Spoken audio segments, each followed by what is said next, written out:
So there was just another Epstein hearing. The House Oversight Committee is currently grilling a lot of people about what they knew about old Jeff. And billionaires are absolutely pooping themselves, all right? I'm going to say pooping themselves because it's the start of the video. But a certain billionaire is in big trouble over this, okay? And it is, of course, Leon Black. So you might recognize this old chum.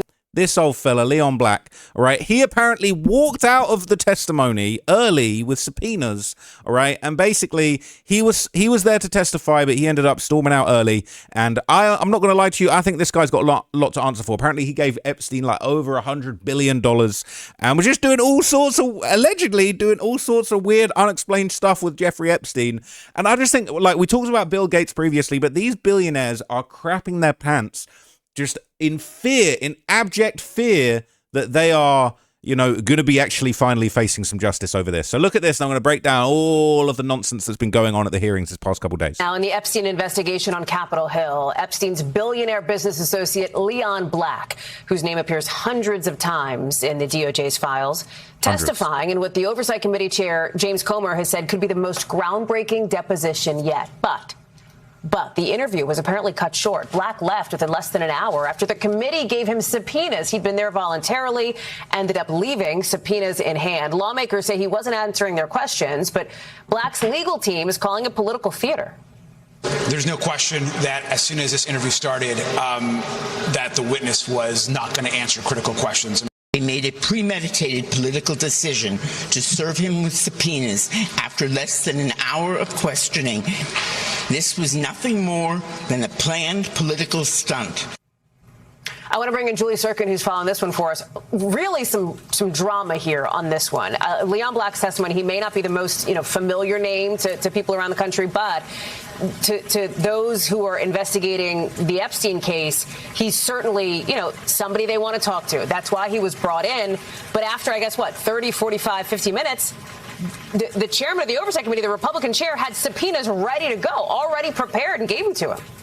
Yeah, it seems, Hallie, like the Oversight Committee Chairman James Comer was prepared that Leon Black would stonewall to the committee, because what he really wanted to hear from Leon Black, and it's not just him, you heard Robert Garcia too, there's bipartisan agreement that they wanted Leon Black to provide the receipts, to disclose exactly what he knew when. He started paying Epstein for financial advice after 2013. That was 4 years after Jeffrey Epstein already served a year in jail. He was first arrested and first put in jail for some of his crimes. So Leon Black refusing to shed any daylight on that. And I also want to say that his lawyer actually said that those non-disclosure agreements that Black refused to talk about, that's subpoena number 1. Subpoena number 2 is for Black to actually come in and testify under oath on July 16th. His lawyer had said that Epstein was not involved with those alleged subpoenas, saying, quote, whether they exist or not. I thought that was extremely notable. Black, along with Les Wexner, probably the two most prominent figures that at least backed Epstein financially. We know that Black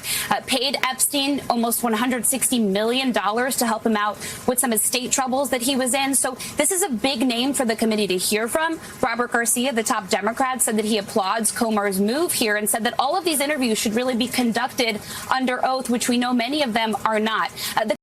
So he gave Epstein over $160 million, and he doesn't want to answer questions. Nothing to see here. Now, as we've learned as time's gone on, Epstein didn't know shit about finance, okay? He didn't have no good investing advice. He did that long interview, and he said the most basic stuff. If you've done basic level economics, you would have known all the shit that he said.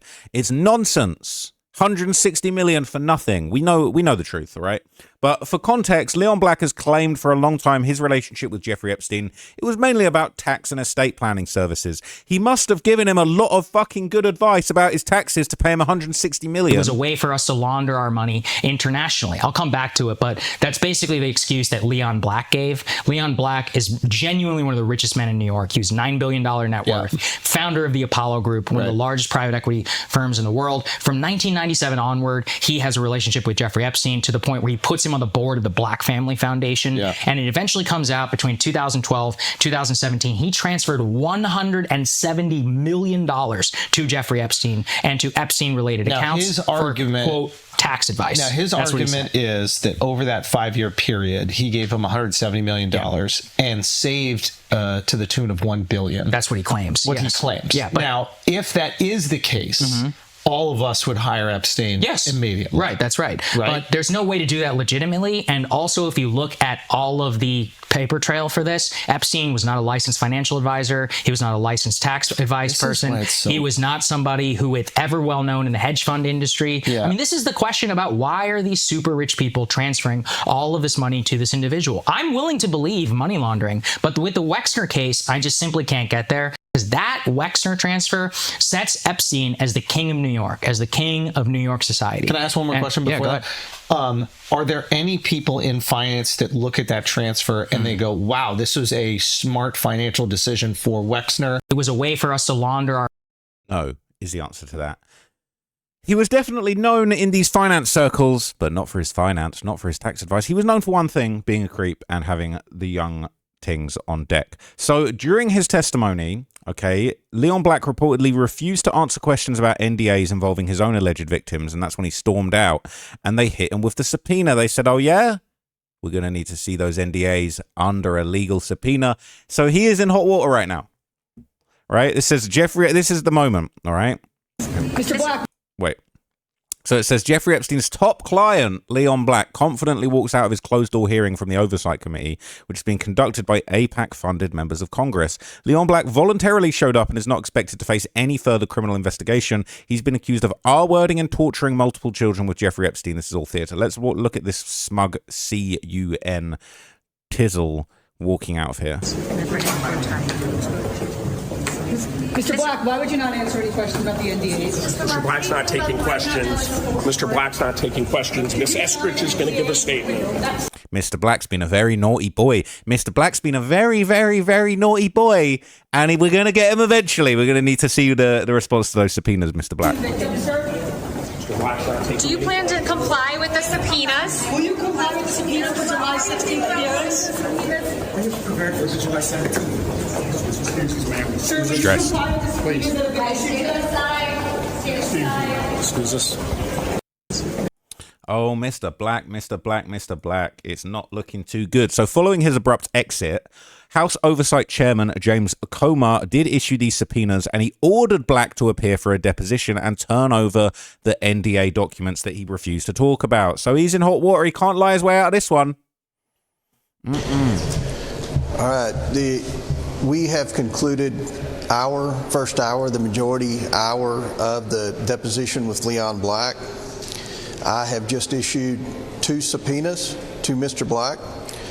One for all the NDAs that he is party to, and second for a deposition on July 16th. So this is a result of refusing to answer specific questions about the NDAs and the terms. We believe that information is vital to our investigation. I will remind everyone that Mr. Black came in voluntarily, but they are refusing to disclose that. So I have issued the subpoena, and we are handing it to him as we speak. The subpoena is for him to appear again? To appear for a deposition and for the NDAs. And have those officially been sent off? The subpoena's in hand at this second. It was delivered as I was walking out the door. And I mean, what's prompting this? I know you said that he's not answering questions. Is he combative in not answering those questions? Is he saying he has no information to share, or he's saying he doesn't want to give up?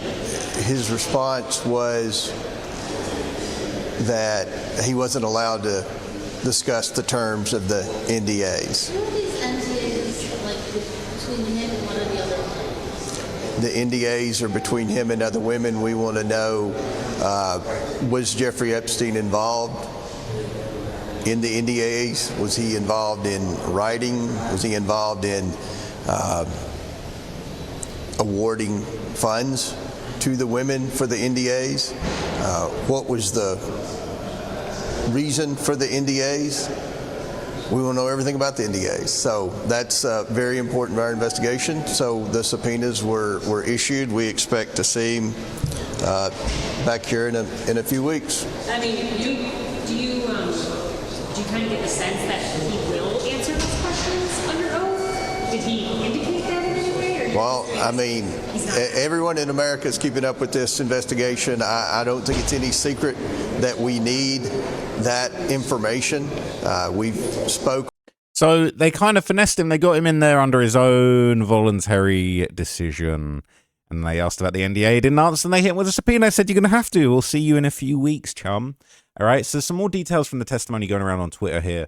And this is basically... Ansari says that Leon Black was arrogant, smug. He refused to answer the questions, but at the same time, he was emphasizing how he was being transparent. When pressed on critical questions about his own sexual abuse and the allegations against him and non-disclosure agreements, he absolutely refused to answer those. Incredible, who have lied to the committee over and over again. But today was even different than that. Leon Black was arrogant. He was smug. He refused to answer the questions, but at the same time was emphasizing how he was being transparent because this was voluntary. But when pressed on critical questions about his own sexual abuse and the allegations against him and non-disclosure agreements, he absolutely refused to answer these questions. I'm so grateful that he will be returning under oath. That's how every single one of these should be, under oath in a public hearing in front of the American people, videotaped. We need full transparency for the survivors as well as for the American public. And finally, I want to bring it back to Todd Blanche and the fact that Todd Blanche is currently going through the process that Donald Trump has nominated him to be the Attorney General. Leon Black should have been investigated by Donald Trump's Department of Justice. We have enough evidence mentioned over 8,000 times in the Epstein files. So it is absolutely critical that the Senate do not confirm Donald Trump's former personal attorney, Todd Blanche, to be the next Attorney General of the United States. This cover-up has to end immediately. So out of everybody that's been questioned, Leon Black, perhaps, is one of the most people that's most seriously connected to Epstein with some of the worst allegations. 2023, Newsweek had published an article about one of Epstein's survivors making allegations against Leon Black. And when she finally came out with the allegations, she claimed that he had bit her in her private area to the point where she was bleeding. And her diary entry does detail that and details how he got blood all over Epstein's carpet and how worried she was about that. I mean, it was, and by the way, really important to note that this 16-year-old girl has autism and Down syndrome and kept saying over and over again throughout her diary entries, like, why won't anyone find me? Someone save me from this torture. That's one of the most messed up things I've ever heard. This is actual pure evil personified. I cannot believe it. Now, here's a super creepy letter that Leon Black apparently sent to Epstein, and it's going to chill your blood. This is allegedly from Leon Black. It says, on the occasion of Jeffrey Epstein's 50th birthday, a VFPC is something to be, a VFPC is something to see, a liver, a lover, a Jeff, a Jeffrey, let's all give a cheer for today, he's 50.